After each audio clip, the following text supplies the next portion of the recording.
News channel.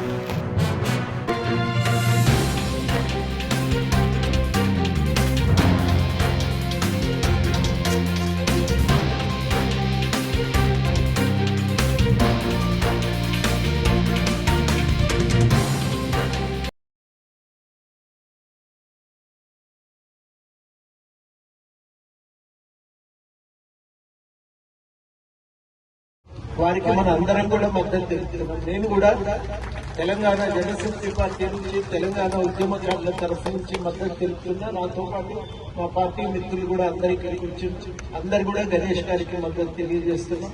మీరు కూడా ఈ పోరాటాన్ని మధ్యలో వదిలిపెట్టారు. అన్న పోరాటం అనుకోకండి, మన అందరి పోరాటం. హైదరాబాద్ నగరంలో ఉన్న మన అందరి పోరాటం. ఇది కంటోన్మెంట్ పోరాటం మాత్రమే కాదు, ఈ ప్రాంతంలో మన అందరి పోరాటం.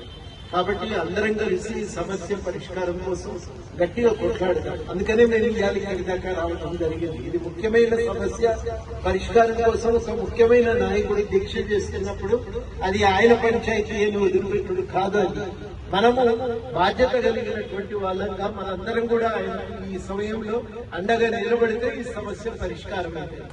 పోనీలే గణేశుల సంగతి అని వదిలిపెడితే మనం అది ఎట్లయితుంది? కాదు కదా. అందరం నిలబడితే అప్పుడు ప్రభుత్వం మీద ఒత్తిడి పడుతుంది, తొందరగా ఒక పరిష్కారం చేస్తుంది. నేను చేయాలి కంటోన్మెంట్ బోర్డును.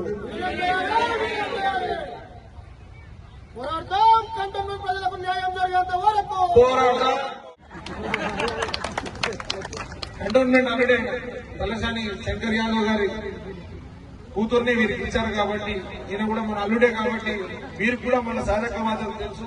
మీరు ఈ సందేశాన్ని ఇవ్వాలని కోరుతున్నాను. థ్యాంక్ యూ అన్న. కంటోన్మెంట్ ప్రజలు పడుతున్నటువంటి ఇబ్బందులు చూసి ఇక్కడ ఉన్నటువంటి బోర్డుని విలీనం చేయాలని జీహెచ్ఎంసీలని మా అన్న గణేష్ అన్న చేస్తున్నటువంటి విలీన మద్దతుగా జూబ్లీహిల్స్ కాన్స్టిట్యూన్సీ ప్రజలకు కూడా రావడం జరిగింది. ముందుగా జరిగినటువంటి బై ఎలక్షన్ లో నా విజయం కోసం, పార్టీ గెలుపు కోసం మంత్రులు, ఎమ్మెల్యేలు, చైర్మన్ చాలా మంది చాలా కష్టపడ్డారు. అందులో మా గణేష్ అన్న కూడా ఇందాక చెప్పినట్టు ఇక్కడ ఉన్నటువంటి కాన్స్టిట్యున్సీ కార్యకర్తలు తన కుటుంబ సభ్యులతో మా జూబ్లీహిల్స్ ప్రాంతంలో దాదాపు 15 నుండి 20 రోజులు నా విజయం కోసం కష్టపడ్డందుకు గణేష్ అన్నకి, వారి సభ్యులందరికీ కూడా ధన్యవాదాలు తెలియజేస్తున్నాను. సో గత వారం రోజులుగా గణేష్ అన్న నిరాహార దీక్ష చేస్తా ఉన్నాడని చెప్పి వింటనే ఉన్నా కానీ నాకు కుదరలేదు. బట్ ఈ రోజు ఎట్టి పరిస్థితుల అన్న మద్దతు పలకాలి. మనం రోజుల పాటుగా మరియు మా యొక్క సోదరుడు ఇద్దరము ఒకటే ప్రాంతంలో చెందిన వాళ్ళము. మేమంతా కూడా తుకారాం గేట్లో ఉంటాము. గణేష్ గారు మరి న్యాయమైన సబ్జెక్టుల మీదనే గౌరవంగా ఈ యొక్క కంటోన్మెంట్ ప్రజలకు మేలు జరగాలి అని ఉద్దేశంగా మరి ఈ పోరాటం నిర్ణయం తీసుకున్నాడు. ఎందుకంటే మీరందరూ కూడా కష్టపడి మరి ఎమ్మెల్యే గారిని గెలిపించారు.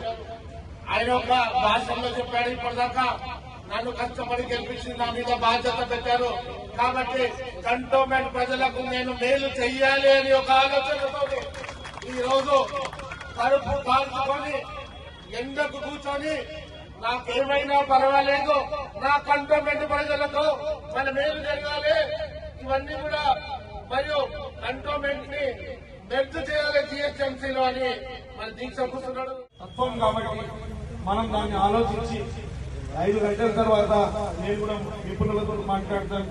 గవర్నర్ గారు కూడా కోదండరాం గారు కూడా కలుస్తారని చెప్పడం, వారు కూడా ప్రెసిడెంట్ ఆఫ్ ఇండియాకి, ప్రైమ్ మినిస్టర్ కి, డిఫెన్స్ మినిస్టర్ కి లెటర్లు రాస్తా అన్నారు. మన దగ్గర వచ్చిన పెద్దవాళ్ళు కూడా మాట్లాడారు. కాబట్టి ఇప్పుడు కనీసం ఈ రోజు ప్రెస్ మీట్ లో మన అంశం మాట్లాడారంటే చాలా సంతోషంగా ఉంది.